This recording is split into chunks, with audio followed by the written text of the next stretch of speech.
এই বিষয়ে আপনারা সতর্কতা করতে হবে। তারপর নুল অবস্থা উঠে গেলে যে আপনাদের ভিসা হয়ে যাবে এরকম না, আপনারা নুল অবস্থা এটা আপনাদের পাসপোর্ট দিয়ে আরও কিছু ডকুমেন্ট লাগে। আমি এটা নিয়ে পরে একটা ভিডিও লম্বা করে বলার চেষ্টা করব এবং ভিডিও আপলোড করার চেষ্টা করব। নুল অবস্থা উঠলে আপনাদের পাসপোর্ট সহ ছবি সহ কিছু ডকুমেন্ট ইত্যাদি থেকে দেবে, এগুলো আপনারা বাংলাদেশ বিপিএস গ্লোবালে জমা দেবেন। জমা দেওয়ার পরে যদি নুল অবস্থা সঠিক আপনাদেরকে ভিসা দেবে, যদি নুল অবস্থা সঠিক না থাকে আপনাদেরকে ভিসা দেবে না। এখন হাজার হাজার মানে বিশেষ করে লাখ লাখ মানুষ ফেক নুল অবস্থার মাধ্যমে প্রতারিত হচ্ছে। সেই হিসাবে আপনারা একটু সতর্কতা অবলম্বন করতে হবে। এবং অনেকেই বলতেছে যে আমি এগ্রিকালচার এবং স্পন্সরে আবেদন করেছি, সেটা নুল অবস্থা কবে থেকে ওটা শুরু হবে।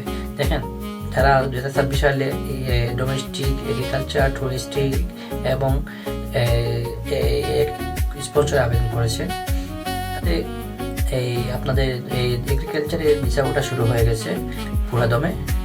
যারা আবেদন করেছেন এগ্রিকালচার সেক্টরে, স্পন্সরে ওটা মোটামুটি উঠতে আছে একটু।